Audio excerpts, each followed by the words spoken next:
अस्सलाम वालेकुम। मेरा नाम डॉक्टर शुएब असलम है। मैं कंसल्टेंट आर्थोपेडिक सर्जन हूँ। आज हमारे पास हमारे हॉस्पिटल के ही एम्प्लॉई हैं, तो ये इनका एक मसला था, वो ये डिस्कस करना चाह रहे थे। तो क्या मसला है आपको? ये ना अक्सर रात को मेरी हाथ की ये 2 उँगलियाँ और ये अंगूठा सुन्न हो जाता है, सो जाता है ऐसे ना रात को, और दिन के टाइम भी कभी हो जाता है। ये 2 होती हैं, ये नहीं होती 2, और ये 1 उँगली। दूसरे हाथ में तो नहीं मसला होता? नहीं, दूसरे हाथ में बिल्कुल नहीं मसला। इधर तो पेन भी होती है ना साथ। ये मुझे आज डिस्कस कर रहे थे, तो मैंने कहा अच्छा एक तो इनको बता दिया जाए, दूसरा अवेयरनेस के लिए लोग परेशान होते हैं कि पता नहीं कोई हड्डी का मसला है, पट्ठों का मसला है। तो आगाही के लिए इस पे हम वीडियो भी बना लें ताकि लोगों को भी आसानी हो अपना मसला समझने की, इलाज कराने की बजाय कि अपने अताई क्वैक के पास इसको लेके घूमते रहें, प्रॉपर डॉक्टर के पास जाके अपना इलाज करवाएं। तो अमूमन ये जो है मसला होता है, ये होता है सीटीएस। सीटीएस होता है कार्पल टनल सिंड्रोम।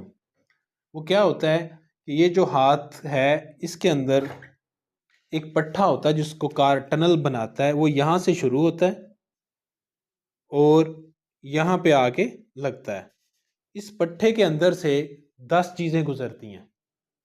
9 जिसके अंदर से पट्टे हैं, एक नस है, ठीक है। वो इसके अंदर से गुजर के आगे ये आपकी 2 उंगलियों को और इस अंगूठे को सप्लाई देती है ये नस। इसकी सोजिश की वजह से या किसी भी मसले की वजह से ये अगर यहाँ पे सोजिश आ जाए तो ये पट्टा जो है टनल बनाती है जिसमें से ये 8 9 10 चीज़ें गुजरती हैं, तो इस नस के ऊपर दबाव आ जाता है। जब इस नस के ऊपर दबाव आता है तो उस वजह से ये आपकी उंगलियां सुन्न हो जाती हैं, आपको दर्द होती है, ये मसला हो जाता है। ठीक हो गया। अब ये सवाल अगला ये है कि किन लोगों में ये मसला ज़्यादा होता है।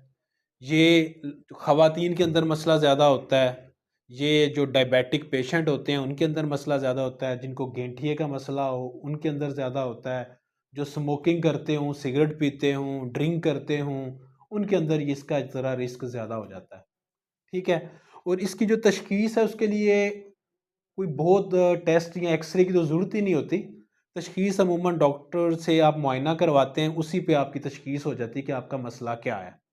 ठीक है। उसके लिए 2 टेस्ट होते हैं, ठीक है, वो करते हैं, उसके मुताबिक आपका टेस्ट हो जाता है और पता लग जाता है। एक होता है डंकन टेस्ट कि जहाँ पे नस गुजर रही है, आप इसको दबा के रखते हैं 30 सेकंड के लिए और आपका ये हाथ सुन्न होना शुरू हो जाता है, दर्द होना शुरू हो जाती है, तो इसका मतलब है आपको एक मसला है। ठीक है। दूसरा टेस्ट करते हैं फैलन टेस्ट।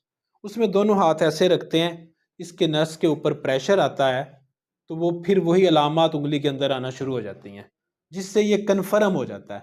लेकिन फिर भी अगर कोई टेस्ट जिससे कन्फर्मेशन चाहिए होती है, वो हम 2 टेस्ट हैं, ईएमजी और एनसीएस, नर्व कंडक्शन स्टडी, और ईएमजी इलेक्ट्रोमायोग्राफीज। ये दोनों टेस्ट हैं नसों के और पट्ठों के, जिससे ये चीज़ एक डॉक्यूमेंटेड और कन्फर्मेशन हो जाती है कि आपका यही मसला है।